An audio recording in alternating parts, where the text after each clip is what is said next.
Hello everyone, आप सभी लोगों का इतिहास प्रैक्टिस की श्रृंखला में स्वागत है। इससे पहले हम लोगों ने पाषाण काल और साथ ही साथ में सिंधु घाटी सभ्यता के एक वीडियो को बना दिया है। यदि आप लोगों को नहीं मिल रहा है तो आप लोग जा करके प्लेलिस्ट में देख सकते हैं। तो आज हम लोग डिस्कस करने वाले हैं सिंधु घाटी सभ्यता पार्ट 2 में, जिससे रिलेटेड जितने भी क्वेश्चंस हैं, आज बचे हुए सारे क्वेश्चंस को हम लोग डिस्कस कर लेंगे। देखिए, पढ़ने से ज़्यादा ज़रूरी होता है रिवीजन करना, तो इस वजह से मैं ये श्रृंखला बना रहा हूँ। अगर आप लोगों को पढ़ना हो तो इसी से आप लोग पढ़ सकते हैं। तो देखिए, पहला क्वेश्चन इसमें दिया है, सिंधु घाटी सभ्यता का कौन सा स्थल अब पाकिस्तान में है।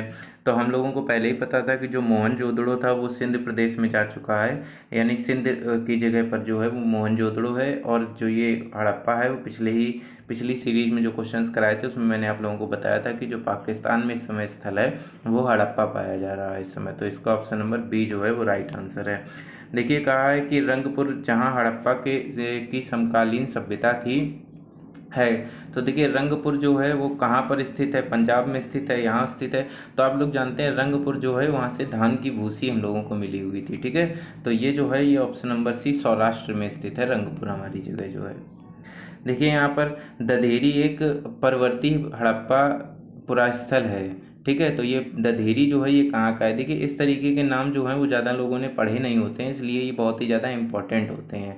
दधेरी स्थल जो है वो कहाँ पर स्थित है, तो दधेरी जो स्थल है वो हम लोगों का पंजाब में स्थित है। ठीक है, और इसका ऑप्शन नंबर बी जो है वो राइट आंसर है। इसकी एक्सप्लेनेशन नहीं कर रहा हूँ, अगर आप लोगों को एक्सप्लेनेशन चाहिए हो तो बताइएगा, तो इससे रिलेटेड नोट्स भी मैं प्रोवाइड करा दूंगा और साथ ही साथ उसमें एक्सप्लेनेशन भी बता दूंगा। तो इसका राइट आंसर बी है। यहाँ पे सिर्फ हम लोग क्वेश्चंस डिस्कस कर रहे हैं, आप लोग भी जानिए कि आप लोग कितने क्वेश्चन कर पा रहे हैं और कितने नहीं कर पा रहे हैं।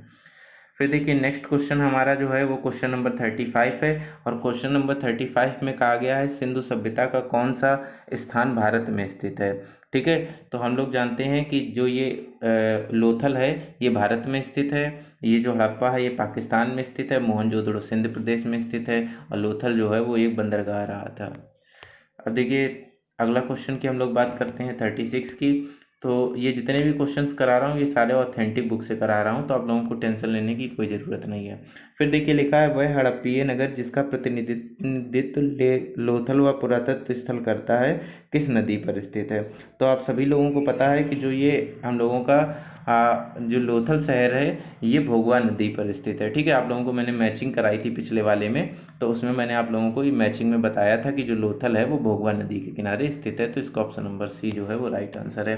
37 की अगर हम लोग बात करें तो 37 में कह रहा है, हड़प्पा स्थल सभ्यता स्थल लोथल स्थित है। तो लोथल कहाँ पर स्थित है, आप सभी लोगों को पता है, बंदरगाह था, तो ये गुजरात में स्थित है। नेक्स्ट की बात करते हैं, सिंधु घाटी सभ्यता का पत्तन नगर था। तो पत्तन नगर कौन सा था, अभी आप लोगों को बताया, गुजरात से व्यापार होता था, और गुजरात में कौन सा बंदरगाह पाया जाता था, वो लोथल पाया जाता था। तो इसका ऑप्शन नंबर सी जो है वो राइट आंसर होगा। यही सारे क्वेश्चंस देखिए, आप लोग देख रहे होंगे जितने भी क्वेश्चंस हैं ये सब के सब किसी न किसी बड़े एग्जाम्स में पूछे गए हैं, तो आप लोगों के वनडे एग्जाम में आने की इनकी संभावना बहुत ही ज़्यादा बढ़ जाती है। ठीक है, तो देखिए 39 लिखा है कि यहाँ पर निम्नलिखित में से कौन सा हड़प्पा का बंदरगाह है। तो देखिए, बार बार वही एक क्वेश्चन रिपीट हुआ है और कई जगह पर ये क्वेश्चन पूछा गया है। 53 एंड 55 बीपीएससी में ये क्वेश्चन पूछा गया है, बिहार पीसीएस में भी इसको पूछा गया है। 40 नंबर देखिए क्वेश्चन दिया गया है, निम्नलिखित में से किस हड़प्पा कालीन सभ्यता से हल का टेराकोटा प्राप्त हुआ है। ठीक है, तो ये आप लोगों को पता था, मैंने आप लोगों को बताया भी था कि जो हल मिला है वो हम लोगों को कहाँ से मिला है, बनावली से मिला हुआ है। ठीक है, तो जो इसका राइट आंसर होगा वो क्या होगा, हल जो है वो बी बनावली से मिला हुआ है। तो इसका ऑप्शन नंबर बी जो है वो राइट आंसर है। अगर आप लोगों को लग रहा है कि ये सब मैंने नहीं बताया, तो जो इसका पार्ट 1 पड़ा हुआ है आप लोग जा करके उसको देख लीजिए, उसके बाद आप लोगों को ये क्वेश्चंस बहुत अच्छे से समझ में आएंगे। देखिए, नेक्स्ट क्वेश्चन पे बात करते हैं हम लोग। तो नेक्स्ट क्वेश्चन हमारा जो है वो 41 दिया है, निम्नलिखित में से कौन सा सिंधु घाटी की सभ्यता से संबंधित स्थल नहीं है। ठीक है, तो सिंधु घाटी सभ्यता से संबंधित स्थल नहीं है, कालीबंगा आप लोगों को पता है कि हाँ ये स्थल है, यहाँ पर चूड़ियाँ और जुते हुए खेत मिले थे। रोपड़ जो है वो है लोथल, तो यहाँ का बंदरगाह ही था, लेकिन जो पाटलिपुत्र है ये इससे संबंधित नहीं है। ठीक है, तो ऑप्शन नंबर सी जो है वो इसका राइट आंसर हो जाएगा। देखिए, यहाँ पर क्वेश्चन नंबर 42 दिया गया है। 42 में कहा गया, भारत में हड़प्पा का वृहद स्थल है। तो हड़प्पा का वृहद स्थल मतलब सबसे बड़ा स्थल कौन सा है, तो यहाँ पर ये रह जाएगा राखीगढ़ी। ठीक है, उसके बाद में देखिए नेक्स्ट क्वेश्चन की बात करते हैं। 43 दिया गया है कि भारत का सबसे बड़ा हड़प्पन पुरास्थल है। तो हड़प्पन पुरास्थल कौन सा है? तो आप लोगों को अभी मैंने बताया था हड़प्पा में सबसे बड़ा पुरास्थल कौन सा है, राखीगढ़ी है। देखिए इसकी एक ट्रिक होती है जो आप लोगों ने देखी होगी, महाराधा ऐसे करके देखी होगी। ठीक है, तो यहाँ पर ये है यहाँ पर राखीगढ़ी, ये हड़प्पा वाले सभ्यता में आता है। तो रा से जो हो जाता है वो राखीगढ़ी हो जाता है। उसके बाद धौलावीरा आता है, महा से मोहनजोदड़ो आता है। तो इस तरीके से राखीगढ़ी जो है वो इसका राइट आंसर होगा। क्वेश्चन नंबर 44 की बात करते हैं। तो 44 में कह रहा है कि स्थापित सिंधु घाटी सभ्यता जिन नदियों के तट पर बसी थी वे थी। कौन कौन सी थी जिनमें सिंधु घाटी सभ्यता बसी हुई थी? तो सबसे पहली बात की जा रही है कि सिंधु नदी जो है, ठीक है, चिनाब है, झेलम है और गंगा है। ठीक है, तो आप लोगों को पता होगा कि जितनी भी नदियाँ जो ये ऊपर से जाती हैं, यानी सिंध प्रदेश से इस तरीके से ऐसे जो ये भारत का ऊपरी हिस्सा बना हुआ है, ये जो हिस्सा बना हुआ है, यहीं से क्या होती हैं, जितनी भी नदियाँ जो निकलती हैं, यानी 6 नदियों का समूह यहाँ पे पाया जाता है। और उन नदियों के किनारे ही केवल व्यास को छोड़ करके जो ये सिंधु घाटी सभ्यता थी वो स्थापित थी, जिसमें हम लोगों का आ जाता है सिंधु, झेलम, चिनाब, रावी, ब्यास। ठीक है, तो ये सारी आ जाती हैं। लेकिन जो ये गंगा है, गंगा नदी जो है वो हम लोगों के उत्तरी मैदानों से जाती है। ठीक है, तो गंगा के किनारे किसी भी तरीके का कोई भी सिंधु घाटी स्थल नहीं मिला था। इस वजह से चौथा ऑप्शन जो है ये पूरी तरीके से क्या हो जाएगा, क्रॉस हो जाएगा। तो जिनमें भी चौथा चौथा ऑप्शन दिया गया है, मतलब ये भी गलत हो गया, ये भी गलत हो गया, और एक और दो, यानी झेलम भी थी, झेलम भी थी। ठीक है, तो इस वजह से क्या हो जाएगा, ऑप्शन नंबर बी जो है इसका राइट आंसर हो जाएगा, यानी 1, 2 और 3 यहाँ पे राइट आंसर हो जाएगा। अब देखिए नेक्स्ट क्वेश्चन की अगर हम लोग बात करते हैं, तो वो लिखा है सिंधु घाटी के लोग विश्वास करते थे। सिंधु घाटी के लोग विश्वास किसमें करते थे? आत्मा और ब्रह्मा में, कर्मकांड में, यज्ञ प्रणाली में, मातृशक्ति में। तो आप लोगों को जब पढ़ा होगा इसकी थ्योरी तो आप लोगों को पता होगा कि ये मातृशक्ति में बहुत ज़्यादा विश्वास करते थे, और इनकी एक देवी होती थी जिसकी ये लोग पूजा किया करते थे। क्वेश्चन नंबर 46 की अगर हम लोग बात करें, सिंधु घाटी सभ्यता में लोग पूजा करते थे। तो याद होगा आप लोगों को, सिंधु घाटी सभ्यता के लोग जो हैं वो भगवान शिव को बहुत ही ज़्यादा मानते थे। और भगवान शिव में जैसे कि यहाँ पर ऑप्शन नंबर ए में पशुपति दिया है, ये भगवान शिव का ही एक नाम होता है। यहाँ पर कांसी की नर्तकी जो है वो बरामद हुई थी मोहनजोदड़ो से। ठीक है, तो इस वजह से ऑप्शन नंबर ए जो है वो राइट इसका आंसर होगा। अब देखिए मोहनजोदड़ो एवं हड़प्पा की पुरातात्विक खुदाई के प्रभारी थे। तो आप लोगों को पता होगा कि जो सर जॉन मार्शल थे, इन्हीं के अंतर्गत में दो लोग, दयाराम साहनी और राखलदास बनर्जी जो थे, वो क्या किए थे, खुदाई किए थे। दयाराम साहनी और राखलदास बनर्जी। ठीक है, तो यहाँ पे जो हड़प्पा की खुदाई का जो मेन श्रेय जाता है वो किसको जाता है? सर जॉन मार्शल को जाता है, यानी ऑप्शन नंबर बी जो है वो इसका राइट आंसर हो जाएगा। 48 की अगर हम लोग बात करें, तो 48 में लिखा है सिंधु घाटी सभ्यता को खोज निकालने में जिन दो भारतीय का नाम जुड़ा है वो कौन से हैं? तो अभी मैंने बताया था सर जॉन मार्शल इनके अध्यक्ष थे, और कौन से दो लोग थे, वो थे राखलदास बनर्जी और साथ ही साथ दयाराम साहनी। तो ऑप्शन नंबर ए जो है वो इसका राइट आंसर होगा। ये सेशंस जो हैं वो केवल और केवल प्रैक्टिस से रिलेटेड सेशंस हैं। अगर आपने थ्योरी अच्छे से पढ़ी है तो आप इसकी प्रैक्टिस भी कर सकते हैं। तो नेक्स्ट क्वेश्चन की अगर हम लोग बात करें, तो देखिए नेक्स्ट क्वेश्चन में दिया गया है कि इनको मैच करना है। तो मैच करने की बात कह रहा है कि कौन सा सुमेलित नहीं है। ठीक है, हड़प्पा की खोज दयाराम साहनी ने की थी, बिल्कुल सही बात है। लोथल की खोज जो है वो एस.आर. राव ने की थी। इससे पहले जब मैचिंग आई थी पिछले वाले में, तो मैंने आप लोगों को सबको बताया था, सुरकोटदा जो है उसकी जो खोज की थी वो जे.पी. जोशी ने की थी, ये भी मैंने आप लोगों को पिछले वीडियो में बताया था। धौलावीरा जो है उसकी खोज वी.के. थापड़ ने नहीं की थी, वो आप लोगों को मैंने मैचिंग में बताया था कि किसने इनकी खोज की थी। तो देखिए यहाँ पर लिखा है कि धौलावीरा की जो खोज की थी वो R.S. बिष्ट ने की थी। ठीक है, तो यहाँ पर ये भी मैटर जो होता है वो बहुत ही ज़्यादा ज़रूरी होता है, जिससे आप लोगों को कई सारी चीज़ें क्लियर हो जाती। तो याद रखिएगा धौलावीरा की खोज जो है वो R.S. बिष्ट ने की थी, और धौलावीरा जो है वो इसी समय जो है वर्ल्ड हेरिटेज के रूप में भी इसको नॉमिनेट किया गया है। तो ये करंट से रिलेटेड क्वेश्चन है। तो देखिए 50 में लिखा है हड़प्पा का उत्खनन करने वाला प्रथम पुरातत्वविद जो इसके महत्व को नहीं समझ पाया था वो कौन था? ठीक है, तो याद रखिएगा कि पुरातत्व जो विभाग था, पुरातत्व विभाग जो जिसके ये जनक कौन से थे, तो पुरातत्व विभाग के जो जनक थे वो हमारे थे कनिंघम। ठीक है, कनिंघम थे। हमने आपको पहले से वीडियो में बताया कनिंघम थे। तो कनिंघम ने हालांकि पुरातत्व विभाग के जनक थे और इन्होंने खुदाई तो शुरू कर दी थी, लेकिन इन्होंने पूरी तरीके से हड़प्पा सभ्यता की खोज नहीं कर पाई थी। ठीक है, पूरी तरीके से हड़प्पा सभ्यता जो थी वो जॉन मार्शल की अध्यक्षता में दयाराम साहनी और राखल दास बनर्जी ने की थी। तो याद रखिएगा, जो इसके महत्व को नहीं समझ पाया था यानी इसके बारे में नहीं जान पाया था, वो थे हमारे ए कनिंघम थे, जो कि पुरातत्व विभाग के जनक माने जाते हैं। ठीक है, तो इससे क्वेश्चन और आप लोगों का तैयार हो जाता है। फिर देखिए, निम्नलिखित में से कौन हड़प्पा और मोहनजोदड़ो के उत्खनन से संबंधित नहीं है। ठीक है, हड़प्पा मोहनजोदड़ो से संबंधित। तो देखिए यहाँ पे लिखा है R D Banerjee, S M Vats, K N Dixit, ये तीनों के तीनों उससे रिलेटेड हैं, लेकिन ऑप्शन नंबर डी जो है वो वी ए स्मिथ हड़प्पा और मोहनजोदड़ो की खुदाई से मतलब संबंधित नहीं है। ठीक है, तो यहाँ पर अगला क्वेश्चन देखते हैं।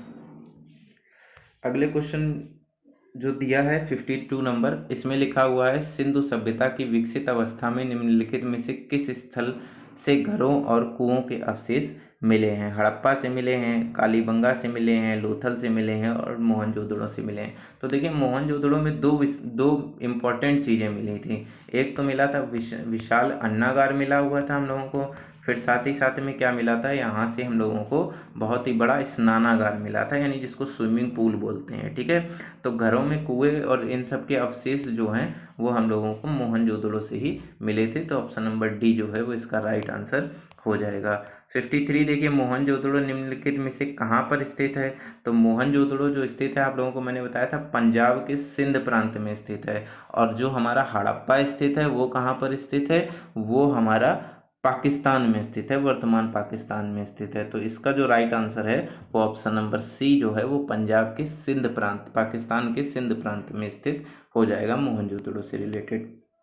नेक्स्ट क्वेश्चन की अगर हम लोग बात करते हैं, तो नेक्स्ट क्वेश्चन हमारा कह रहा है निम्नलिखित में से आने का सही कालानुक्रम क्या है। तो देखो, इस सही आने का कालानुक्रम क्या है, इसको थोड़ा छोटा कर लेते हैं जिससे आप लोगों को दिखे।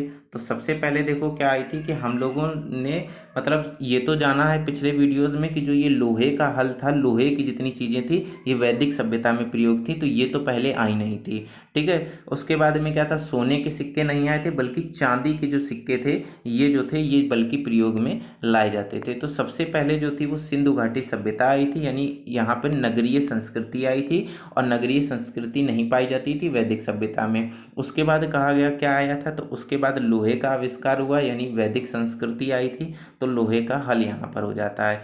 फिर उसके बाद आ जाता है कि मुद्राएं जो हैं चांदी की बनाई गई थी, फिर चांदी का आविष्कार हुआ, और उसके बाद में फिर सोने का आविष्कार हुआ। यानी ये हो गया 1, ये हो गया 2, ये हो गया 3 और ये हमारा 4 हो जाएगा। ये देखिए यहाँ पर कहाँ दिया है 4 3 2 1, इसके सेंस में देखिए कहाँ पर दिया गया है, तो ऑप्शन नंबर डी जो है वो इसका राइट आंसर हो जाएगा। ठीक है, नेक्स्ट क्वेश्चन की हम लोग बात करते हैं।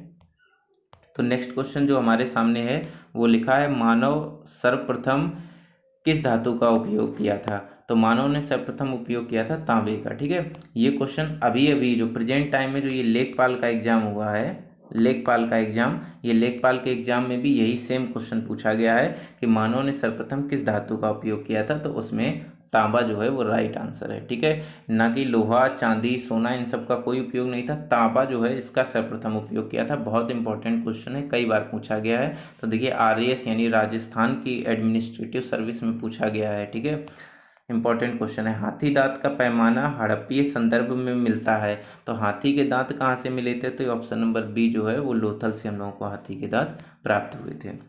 ठीक है, ये फैक्ट वाइज क्वेश्चन है, इनको ऐसे ही देख लीजिएगा। हड़प्पा कालीन स्थलों में अभी तक किस धातु की प्राप्ति नहीं हुई है। तो मैंने आप सभी लोगों को कई बार मतलब पिछले जितने भी मैंने रिवीजन सेशन लगाए हैं या क्वेश्चन के सेशन लगाए हैं, तो मैंने कई बार कहा था कि देखिए चांदी का जो प्रयोग जो था वो सिल्वर का जो प्रयोग था वो भी यहाँ पर किया जाता था।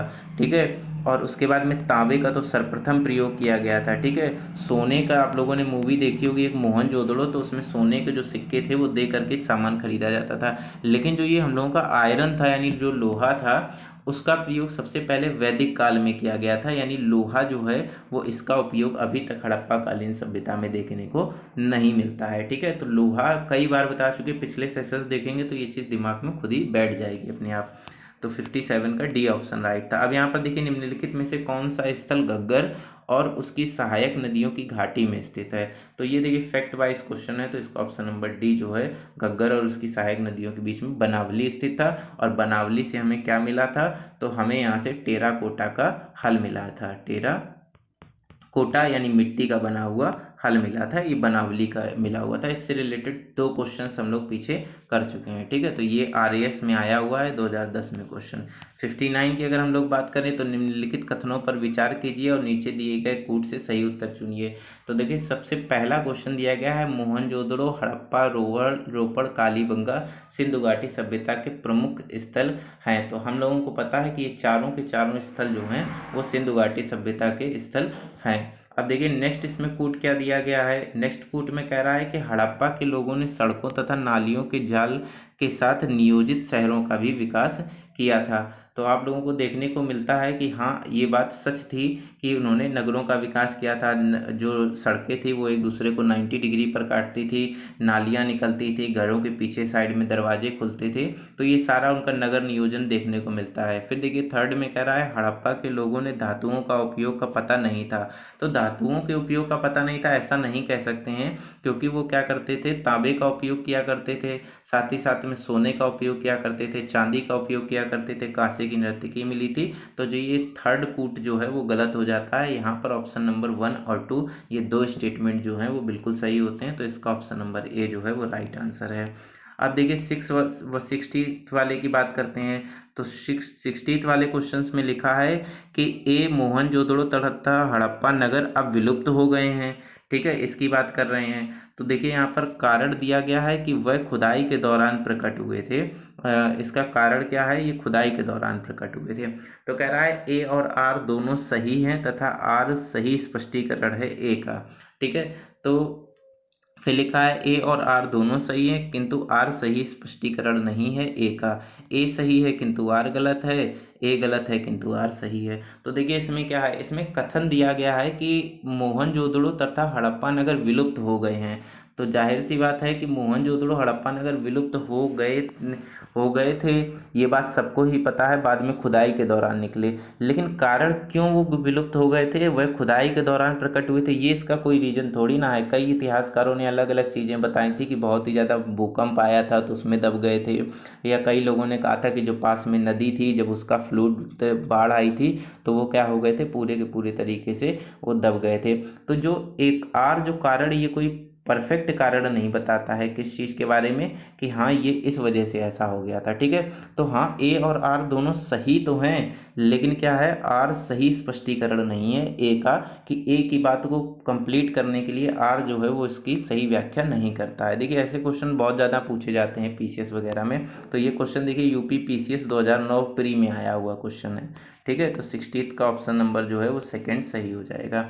अब देखिए नेक्स्ट क्वेश्चन की अगर हम लोग बात करते हैं, लिखा है हड़प्पन संस्कृति के संदर्भ में शैलकृत स्थापत्य के प्रमाण कहाँ से मिले हुए हैं, यानी शिलाओं पर जो स्थापत्य कला जो की गई थी उसके प्रमाण कहाँ मिले हैं, तो ये धौलावीरा से इसके प्रमाण मिले हैं। इसको अभी अभी वर्ल्ड हेरिटेज भी घोषित किया गया है, ठीक है।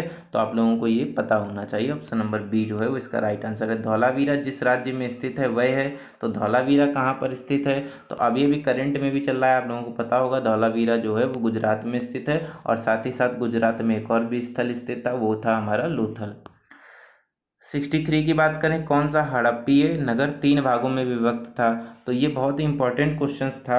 अब बाकी सारे नगर जो थे वो 2 भागों में विभक्त थे, जहाँ पर एक अमीर लोग रहते थे, जहाँ पर गरीब लोग रहते थे। लेकिन पूरी हड़प्पा संस्कृति में केवल एक ही नगर ऐसा था जो कि 3 भागों में विभाजित था, वो धौलावीरा था। तो ऑप्शन नंबर सी जो है वो इसका राइट आंसर हो जाएगा। यहाँ पर 64 क्वेश्चन नंबर दिया गया है, उसमें कह रहा है निम्नलिखित में से कौन से स्थल में 3 नगरों के अवशेष प्राप्त हुए हैं। तो अभी आप लोगों को बताया है किस में प्राप्त हुए हैं, तो धौलावीरा में प्राप्त हुए हैं। यहाँ पर देखिए नेक्स्ट क्वेश्चन दिया गया है कि एक उन्नत जल प्रबंधन व्यवस्था का साक्ष्य कहाँ से प्राप्त हुआ है। तो याद रखिएगा जो धौलावीरा था वहाँ पर क्या था कि उन्नत जल व्यवस्था का साक्ष्य मिला था।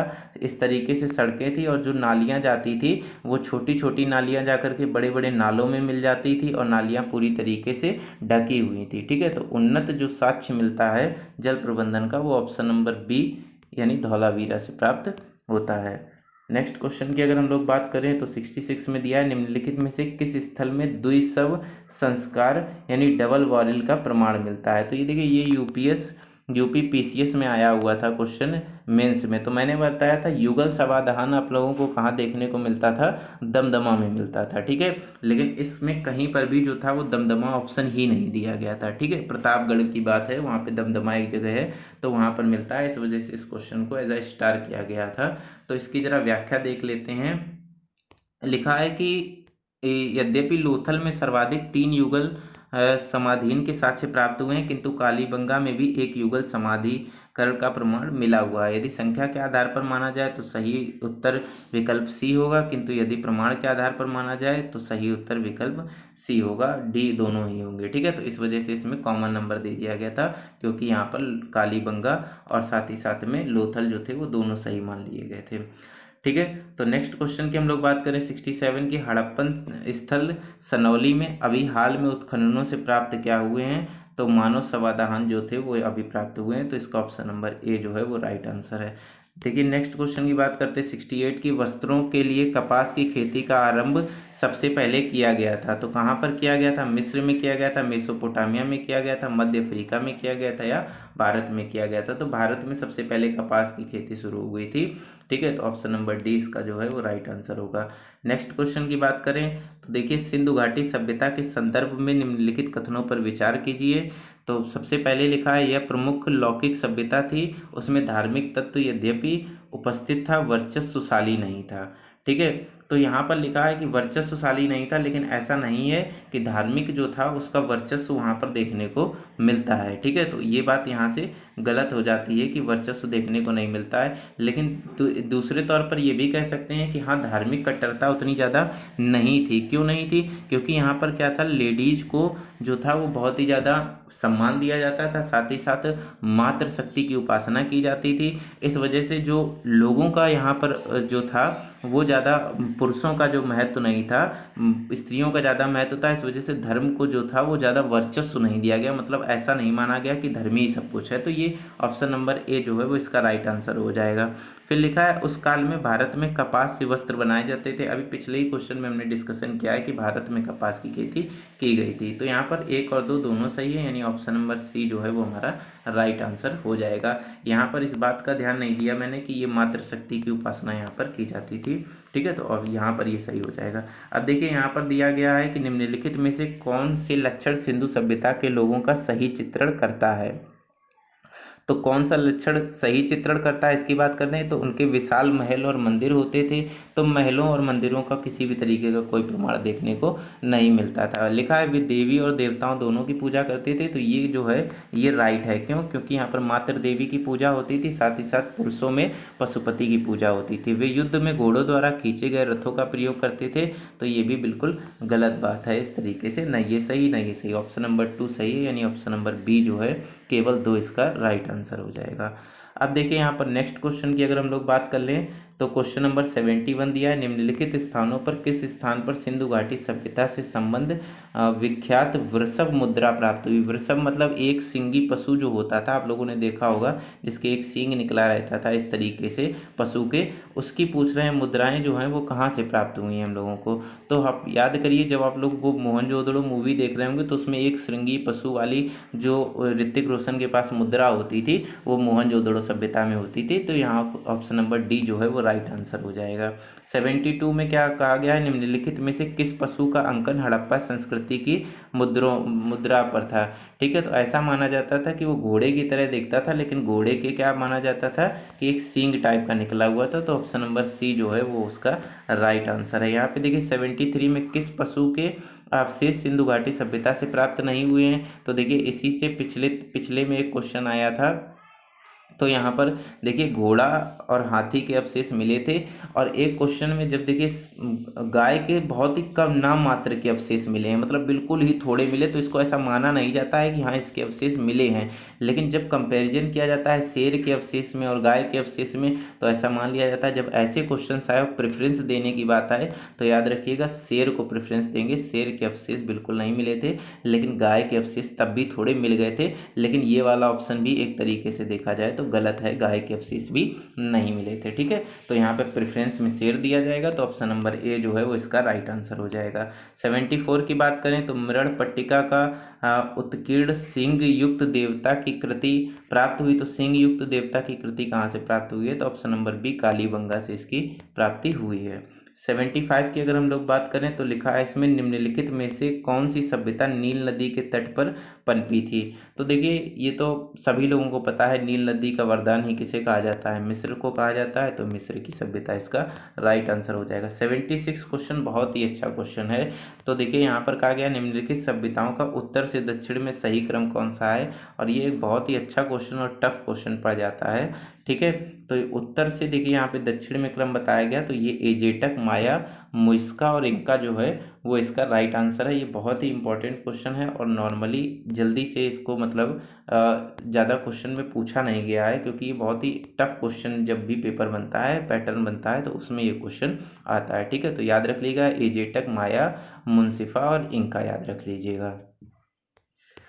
अब लास्ट क्वेश्चन की अगर हम लोग बात करें 77 की, तो लेखक कला में उचित प्रणाली विकसित करने वाली सर्वप्रथम प्राचीन सभ्यता कौन सी थी, यानी लेखन कला जो थी वो कौन सी थी। तो याद है हमने आपको बताया था कि मेसोपोटामिया, हड़प्पा सभ्यता के समकालीन सभ्यता जो थी वो सुमेरिया की सभ्यता थी, और सुमेरिया सभ्यता में लेखन कला जो थी वो काफ़ी ज़्यादा प्रचलित थी, तो ऑप्शन नंबर सी जो है वो सुमेरिया की सभ्यता राइट आंसर हो जाएगा। तो देखिए इसी के साथ में हम लोगों के जितने भी सिंधु घाटी सभ्यता और पाषाण काल से रिलेटेड जितने भी वीडियोस में मतलब क्वेश्चंस कराए जा सकते थे वो मैंने आपको करा दिए हैं। अगली बार हम लोग वैदिक काल के क्वेश्चंस को डिस्कस करेंगे। आई होप वीडियो आप लोगों को अच्छा लगा होगा। वीडियो अच्छा लगा हो तो चैनल को थोड़ा सपोर्ट दिखाइएगा। ठीक है, आप लोग सपोर्ट करेंगे तो हमें भी अच्छा लगेगा, और कमेंट भी कीजिएगा। तो मिलते हैं हमारे नेक्स्ट वीडियो में, तब तक के लिए बाय बाय।